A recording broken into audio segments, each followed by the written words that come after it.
ये वीडियो दरवाज़ा बंद करके देखना।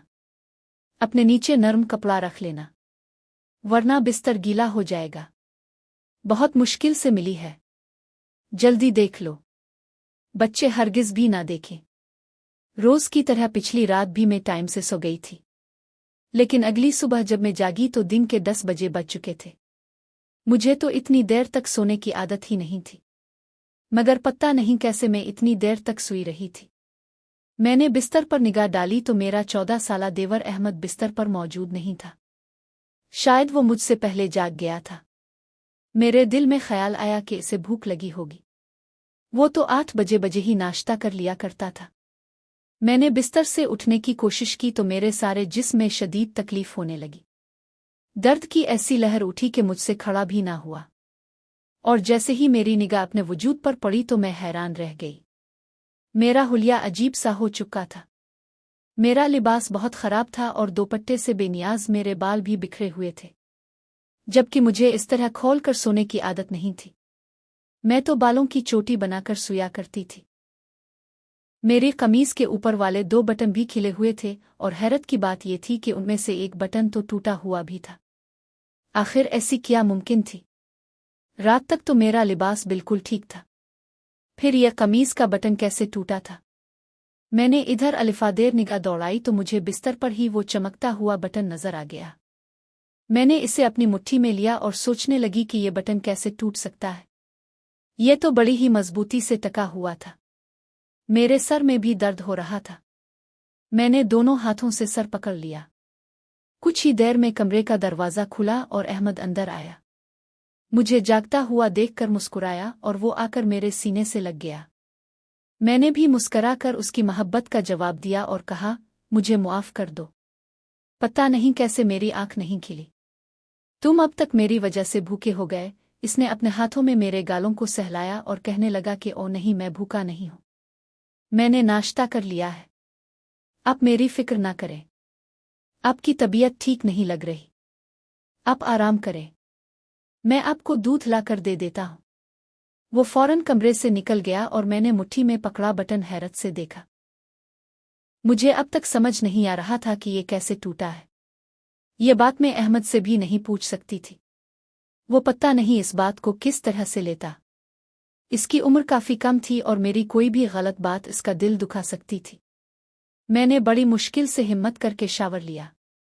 अहमद मेरे लिए दूध लाया था।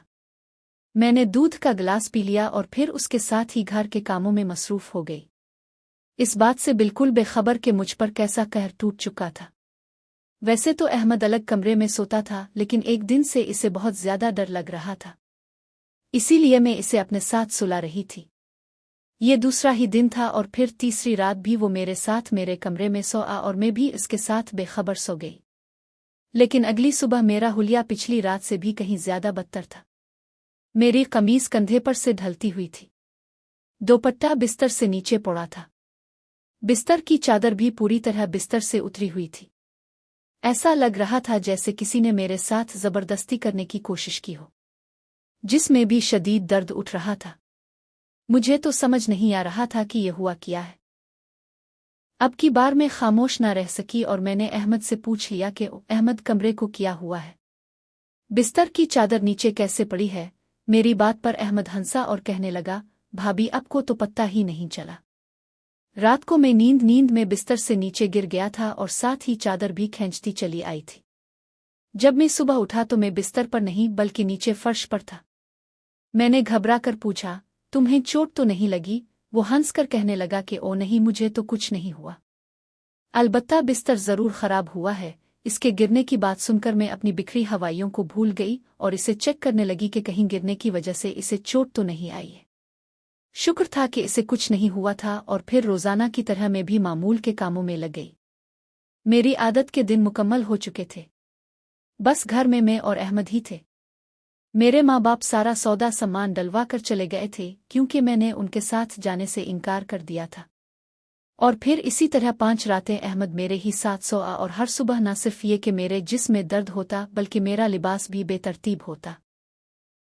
अहमद से सवाल जवाब करने की कोशिश करती, वो कंधे उचक्का कर अलाव का इजहार करता। 5 रातें इसी तरह गुजर गईं और फिर मेरी बड़ी नंद आई तो वो अहमद से कहने लगी कि तुम मेरे साथ मेरे घर चल कर रहो। कुछ दिन मैं तुम्हारा ख्याल रखना चाहती हूँ। अम्मा बाप के बाद से वसीम ने तुम्हें संभाला था और वसीम के जाने के बाद तुमने भाभी का प्लुफ पकड़ लिया है। बहनों का तो ख्याल करो। हम तुमसे मोहब्बत करती हैं।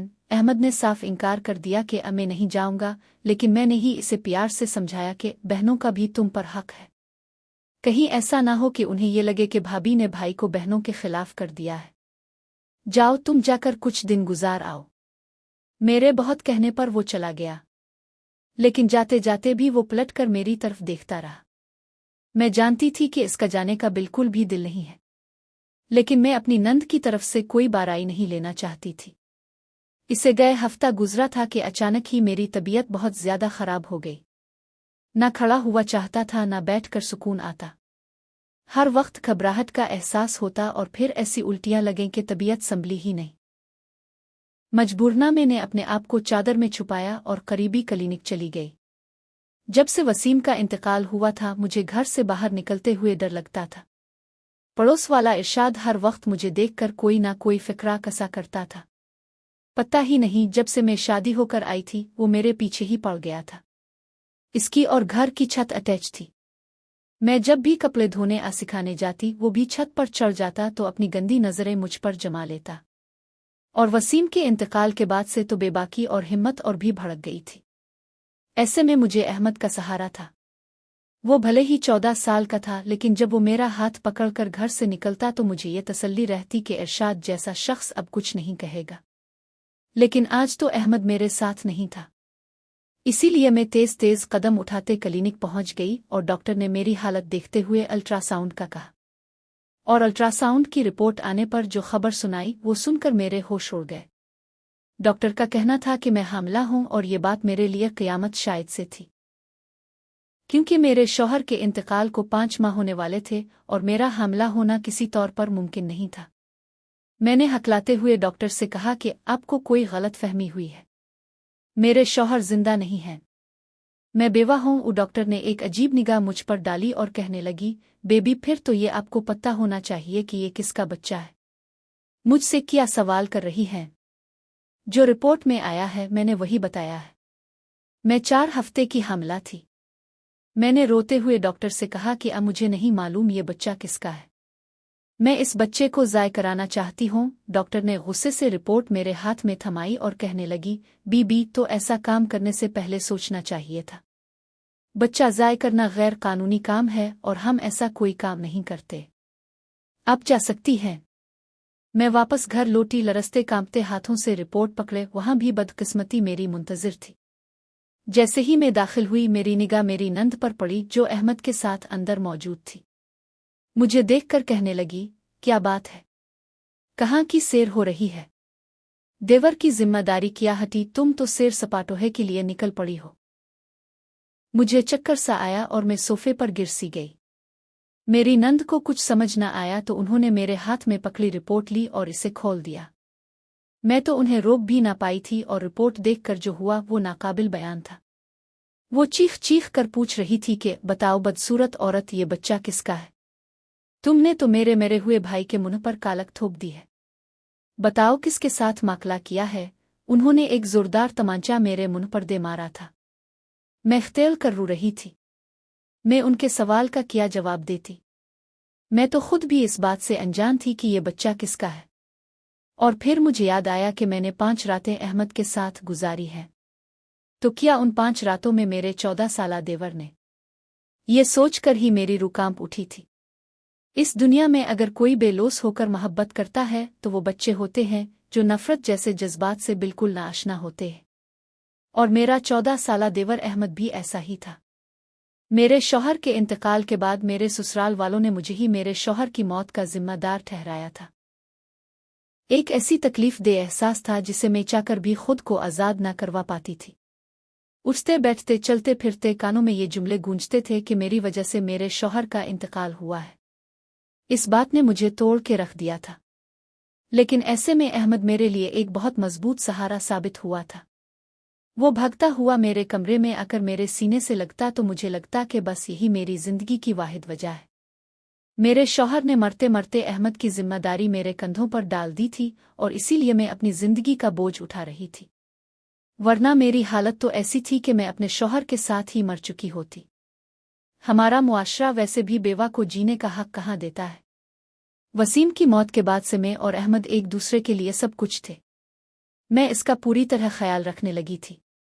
वो स्कूल से वापस आता तो दौड़ता भागता मेरे पास आता, मेरी बाहों में झूम जाता, मेरे गालों को चूमता और वहां मोहब्बत का इजहार करता। सीना चौड़ा करके मुझसे कहता कि वसीम भाई नहीं हैं तो क्या हुआ, मैं हूं ना, मैं आपका ख्याल रखूंगा। मैं एक माँ की तरह इससे मोहब्बत करती थी। जब मैं शादी होकर आई थी तो वो महज 10 साल का था और 4 साल मैंने इसे एक माँ की तरह प्यार दिया था।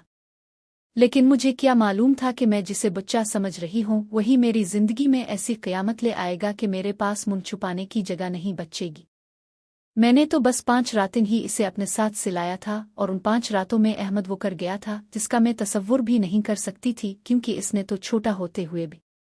मेरा नाम सोनिया है। मुझे बचपन से ही सजने संवरने का बहुत शौक था। मैंने 10वीं के इम्तिहानात दे दिए थे कि मेरी दोस्त की शादी तय हो गई। इसने मुझे सख्ती से ताकीदी की कि मैं हर फंक्शन को पूरी तरह अटेंड करूं। इसीलिए जब मायों का दिन आया तो मैं भी अपनी दोस्त की मायों में पहुंच गई। मुझे क्या मालूम था कि यहां से मेरी जिंदगी का एक नया सफर शुरू होने जा रहा है। वहां पहली बार मेरी मुलाकात वसीम से ही हुई। इसकी निगाह मुझ पर पड़ी। वो पलकें झपकना ही भूल गया था। बस फिर किया था, सारी शादी वो मेरे पीछे घूमता रहा। ऐसा नहीं था कि मैं बहुत खूबसूरत थी, बस वसीम का दिल मुझ पर आ गया था। और कहते हैं ना कि जब इंसान को मोहब्बत हो जाए तो शक्ल और सूरत कोई मानी नहीं रखती। वसीम बहुत हैंडसम था। इसके आगे में एक सावली सी रंगत वाली मामूली सी लड़की, लेकिन वो तो ऐसे दिल हार बैठा था कि मेरी दोस्त की शादी के महीने बाद ही उसकी बहनें रिश्ता लेकर हमारे घर चली आई थीं। इसकी बहनों की शक्लें बता रही थीं कि वो किस कदर मजबूरी में आई है, और इसीलिए मेरे माँ बाप इस रिश्ते के हक में नहीं थे। लेकिन मुझे भी वसीम से मोहब्बत हो चुकी थी और मैंने अपने माँ बाप को ये कहकर राजी कर लिया था कि आज नहीं तो कल उसकी बहनें भी खुश हो ही जाएंगी। और फिर कुछ ही दिनों में मेरी धूमधाम से वसीम के साथ शादी हो गई। हम बहुत खुश थे। ऐसा लग रहा था जैसे ख्वाबों की दुनिया हकीकत में बदल गई हो। मगर मुझे क्या मालूम था कि मेरा मुकद्दर सिया है। मेरी और वसीम की शादी को तकरीबन 4 साल हो गए थे। मेरे सास ससुर नहीं थे। घर में सिर्फ मैं, मेरे शौहर और मेरा देवर ही रहता था। मेरी नंदें शादीशुदा थीं। लेकिन शादी के 4 साल बाद भी वो हमेशा मुझसे नाराज़गी का ही इजहार करती। अलबत्ता मेरे देवर अहमद को मैंने बच्चों की तरह पालना शुरू कर दिया था। इसे नहलाना, धुलना, कपड़े बदलना, छुट्टी से छुट्टी की जिम्मेदारी मेरी हो गई थी, क्योंकि मुझसे पहले ये सब वसीम करते थे। और जब मैं रुखसत होकर आई तो वसीम ने मुझे इसकी माँ का दर्जा दे दिया और अहमद ने खुद भी ऐसी मोहब्बत दिखाई कि मैं इसे अपनाए बगैर ना रह सकी। कभी वसीम अगर अहमद को नहलाने के लिए ले जाना चाहता तो वो साफ इनकार कर देता और कहता, मैं तो सिर्फ भाभी के हाथ से नहाऊंगा। इसकी बात पर वसीम हंसते और कहते कि तुम भूल गए, भाभी के आने से पहले मैं ही तुम्हारे काम करता था। उनकी बात पर अहमद चढ़कर कहता कि वो पहले की बात थी। अब तो मुझे भाभी से बहुत मोहब्बत है और मैं चाहता हूं कि बस वही मेरे सारे काम करें। वो फौरन मेरे गिले से लटक जाता और ऐसे हक जताता कि वसीम भी पीछे हट जाते। मेरी और वसीम की शादीशुदा जिंदगी बहुत खूबसूरत थी। एक गुलाब की कमी थी, लेकिन वसीम ने यह कभी भी महसूस ना होने दी। लेकिन फिर किस्मत ने एक ऐसा खेल खेला कि सब कुछ तबाह होकर रह गया। जुमे का दिन था। सुबह मेरे सर में शदीद दर्द था। मेरे लिए उठकर बैठना भी मुश्किल था। वसीम की छठी थी। वही घर के सारे काम काज कर रहे थे। अहमद भी उनके साथ लगा हुआ था। जब वसीम ने देखा कि मेरी तबीयत बेहतर नहीं हो रही तो वो दवा लेने के लिए मेडिकल स्टोर जाने लगे और जाते हुए मुझसे कह गए कि अहमद को तुम्हारी जिम्मेदारी पर छोड़ रहा हूं, इसका ख्याल रखना। मुझे समझ नहीं आया कि ऐसी बात क्यों कह रहे हैं। अहमद मेरे साथ घर में ही तो था। वो समझदार बच्चा था। ऐसे तो कुछ ना करता जिसकी वजह से इसे कोई नुकसान पहुंचता। फिर भी पता नहीं क्यों वसीम मुझे इतनी सख्ती से ताकीदी कर गए थे। मैंने उनसे कहा कि आप फिक्र ना करें, अहमद का ध्यान रखूंगी। मेरी बात पर वसीम ने मुस्कुराकर एक गहरी निगाह मुझ पर डाली और घर से निकल गए। मुझे क्या पता था कि निगाह उनकी आखिरी निगाह है। वो इस तरह गए कि लूट कर न आए, और फिर बस यही खबर आई कि कुछ लोगों ने मोबाइल छीनने के लिए उनके सीने पर गोली मार दी और वो मौके पर ही जान बहक हो गए हैं। इस खबर ने तो मेरी दुनिया ही लूट ली थी। मुझे समझ नहीं आ रहा था कि ये सब क्या हुआ है। मेरा अच्छा भला शौहर जो कुछ देर पहले हंसते मुस्कुराते घर से निकला था, वो चोरों की गोली की नजर हो गया था। मेरा घर उजड़ गया था। मुझे तो कुछ होश ही नहीं रहा था। गिल्ली महल्ले वालों ने खुद ही मेरी नंदों को खबर की थी, और जब मेरी नंदें आएं तो उन्हें पता चला कि वसीम मेरे लिए दवा लेने के लिए निकले थे, तो उन्होंने अपने भाई की मौत का जिम्मा मुझे ठहरा दिया। मेरी नंदों को इस मौके पर ही मैं कसूरवार नजर आ रही थी। मैं बिल्कुल खामोश हो चुकी थी। मेरे घर वाले मुझे अपने साथ ले जाना चाहते थे, लेकिन मैंने अहमद की खातिर इनकार कर दिया। वो मासूम बच्चा था। इसको भाई की मौत का गहरा सदमा पहुंचा था। ऐसे में अगर मैं भी इसे छोड़कर चली जाती तो इसका क्या होता। बस यही सोचकर मैंने अपने गम को अनदेखा किया और अहमद को गिले लगाकर अपने माँ बाप से कह दिया कि आज से मैं इसकी माँ हूँ। मैं इसके साथ ही रहूंगी। मेरी और अहमद की हालत देखकर मेरे माँ बाप ने जबरदस्ती ना की और मुझे इसके पास छोड़ गए। कुछ दिन बाद नंदें भी अपने घर को लूट गईं और धीरे धीरे जिंदगी में सुकून तारी होने लगा। वसीम ना रहे थे, लेकिन उनकी यादें घर में जा बजा बिखरी हुई थीं। अक्सर मैं और अहमद उन्हें याद करके रोने लगते। ऐसे ही दिन गुजर रहे थे। अहमद का कमरा अलग था। एक रात रोता हुआ मेरे पास चला आया और मेरे सीने से लगकर कहने लगा, भाभी मुझे बहुत डर लग रहा है। मैं अकेले कमरे में नहीं सो सकता। मैंने इसे बच्चा समझा और मोहब्बत से सीने से लगा लिया और अपने बराबर में ही लिटा लिया। लेकिन मुझे क्या पता था कि मैं हद से ज्यादा इसका ख्याल रखने लगी। मैं नहीं जानती थी कि मेरे साथ क्या होने जा रहा है। वो रात मैंने इसके साथ जागते हुए गुजारी थी और अगले दिन इससे कह दिया कि इसे कमरे में अकेले सोने की कोई जरूरत नहीं है। तुम रोजाना मेरे साथ मेरे ही कमरे में सो जाया करो। ये सुनकर वो बहुत खुश हुआ। अगला सारा दिन वो मेरे आगे पीछे फिरता रहा। पता नहीं इसे किस बात पर खुशी थी। इसके चेहरे पर अजीब सी मुस्कुराहट थी। एक दो दफा मैंने इससे पूछा कि अहमद, ऐसा भी कौन सा खजाना हाथ लग गया है कि तुम्हारे चेहरे से मुस्कुराहट ही नहीं जा रही। तो वो फौरन मेरे गिले में अपने बाजू डालकर कहने लगा, भाभी खुश तो मैं बहुत हूं। देखे ना अब कितना ख्याल रखती है, मुझसे कितनी मोहब्बत करती है। कल भी सारी रात अब मेरे लिए जागती रही है। मैंने सोचा है कि मैं आपको बिल्कुल तंग नहीं करूंगा और घर के काम में भी आपकी मदद करवाऊंगा। ऐसे ही 5 दिन गुजर गए और 5 रातें वो मेरे साथ ही सोआ। फिर अपनी बड़ी बहन के पास चला गया। इसके जाने के बाद मेरी तबीयत बिगड़ी और मुझे पता चला कि मैं हामिला हूं। और उससे पहले कि मैं किसी तरह इस बच्चे से अपनी जान छुड़वाना चाहती थी, लेकिन ये बात मेरी बड़ी नंद को भी पता चल गई। देखते ही देखते उन्होंने अपनी दोनों छोटी बहनों को भी बुला लिया और फिर घर में खूब हंगामा खड़ा हुआ।